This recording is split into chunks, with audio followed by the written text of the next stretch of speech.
military is searching for the founder of a whistleblower website. His name is Julian Assange. And according to the website thedailybeast.com, he is the target of an investigation by the Department of Defense. WikiLeaks is the site that caused controversy when it released Pentagon video of an American airstrike in Iraq back in 2007. The military reports the airstrike killed at least 9 militants along with 2 Reuters journalists. A former associate describes Assange as, quote, nomadic and a weird guy.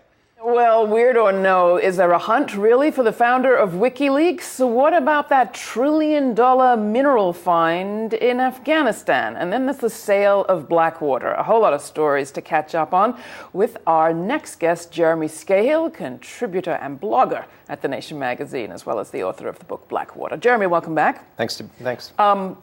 Let's quickly clarify. Fox version of what happened in that hit was that militants and 2 reporters were killed. It's not exactly that way. No. Well, I mean, the big story at the time, when eventually it was admitted, was that 2 Reuters journalists were killed. And in fact, the military's own after-action report indicated that there was perhaps a targeting of the journalists because one military official says that the fact that a Reuters cameraman was pointing the camera at U.S. forces, was interpreted as a sort of menacing action. So there's a much deeper investigation that needs to happen there. And as far as the people being militants go, Rick Rowley, who's been on this show talking about this, was there the day after this happened and talked to people. And by all accounts, it seems as though this was a community of refugees that sort of spontaneously were protesting because journalists were there saying, give us basic goods and supplies. All right, so having corrected that Fox report, what's the significance of this supposed hunt for the WikiLeaks founder? Is it important to somebody like you who relies on sometimes secret sources? Well, I mean, I've reported on WikiLeaks documents in the past, and I, of course, use my own series of confidential sources who at times give me documents that are very sensitive in nature. So I think that WikiLeaks is deserving of a lot of support from people around the world because what they're doing is providing a public service by revealing what amount to war crimes or other malfeasance on the part of the government. One of their recent documents had to do with a CIA Red Cell report that showed that the CIA was involved with kind of propaganda operations in Western European allies of the United States, trying to shore up support for the U.S. war in Afghanistan. So certainly this is an organization that deserves support. Julian Assange, the founder of WikiLeaks, has not really been seen recently, although he has been tweeting. He was supposed to appear at a conference, and our understanding is that Daniel Ellsberg, the famed whistleblower of Pentagon paper fame, advised him not to come here. So it's being portrayed as a hunt for him, but it seems like he's been in this position before, though not in this kind of a high-profile way. And at issue here, Laura, as you indicated, 260,000 diplomatic cables are said to have been passed on to WikiLeaks by Bradley Manning, this Army intelligence specialist who claims to have given over this WikiLeaks collateral murder video. If that's true, and I've talked to people within the government, it will send shockwaves through the power infrastructure of this country because he says that they show almost criminal dealings. And I think a lot of diplomats around the world are very, very nervous. So certainly they're going to want to, at a minimum, talk to Julian Assange. He denies he has them, by the way. Yeah. Did the sale of Blackwater cast shockwaves anywhere? Well, I was speaking recently at an event, and I was suggesting that if everyone in the audience just pitched in $10 million, we could all buy our own private army and show them what a disarmament movement looked like.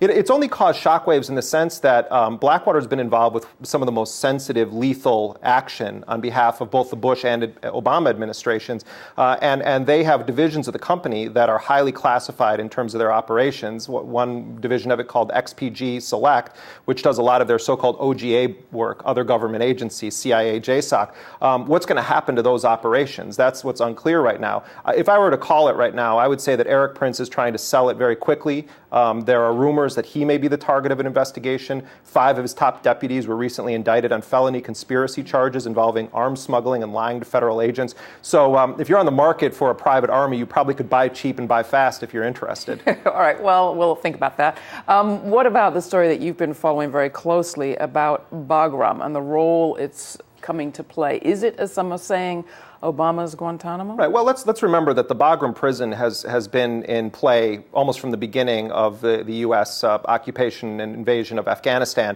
Under the Obama administration, there's been a lot of rhetoric about trying to open it up a bit for the International Committee of the Red Cross to come in, and that has happened more under Obama than it did under Bush in terms of the general population. But what we understand is that the Joint Special Operations Command, the elite special forces of the U.S. military, in conjunction with the Defense Intelligence Agency, have been running a secret secret prison and interrogation facility within Bagram that's been termed the Black Jail. In Afghanistan. In Afghanistan, this is. And what recently has come out is that the administration is considering, they haven't approved it yet, but is considering a plan to continue to use Bagram after it's officially handed over to the Afghan government in January of 2011. And the point of it would be to interrogate and detain so-called third country nationals, people that are not from the United States and not from Afghanistan. So that raises the prospect then of bringing people in from Somalia or Yemen or Pakistan to hold them in a manner that's consistent with how they've been held at Guantanamo. In other words, an accountability and law-free zone. And the courts in this country so far have said they have no legal recourse in these courts. Right. I mean, one of the unfortunate realities of the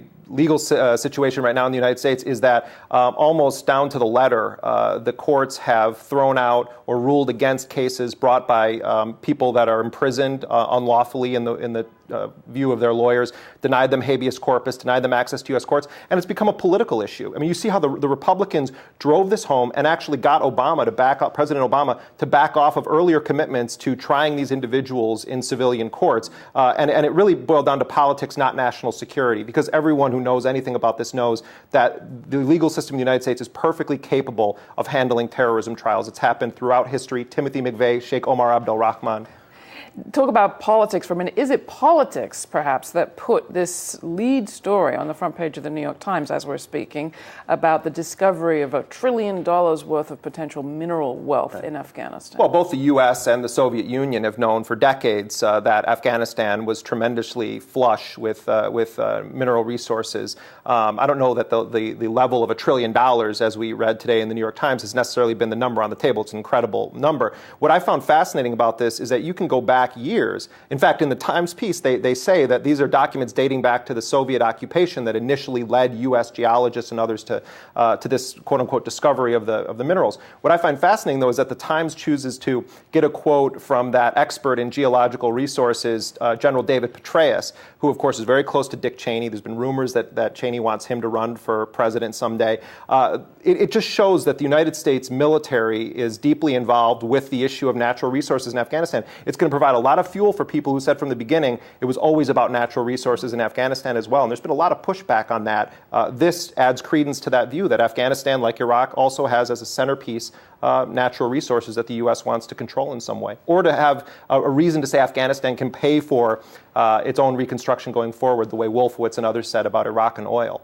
Do you think we're going to see a cutoff of relations eventually with Hamid Karzai? I mean, the word is he is interested in a private deal with the Taliban. I think at this point, Karzai, even though there is the public face of disagreement sometime, remains very much the U.S. man. I mean, the U.S. lets him off the leash far enough to say things that are for domestic political consumption. You know, I think I'll just join the Taliban, things like that. I mean, the U.S. is backing a corrupt regime of war criminals, warlords, thugs, and drug dealers in Afghanistan. Karzai is basically like the mayor of Kabul. I think that the United States at this point has no choice but to engage with Hamid Karzai because of the bad U.S. policy in Afghanistan. If we radically changed the policy, opened up a much broader dialogue with the various resistance forces there, then you'd start to see a shift in action on the ground. You'd see much less attacks against the U.S. The Kandahar offensive, still up in the air, could prove to be an incredibly deadly moment, particularly for Afghan civilians, but also for the U.S. military. I know you're going to be covering it in your blog at The Nation magazine, and inside the magazine itself, people can find links at our website, GRITtv.org. Jeremy Scahill, thanks for coming in. Thanks for having me.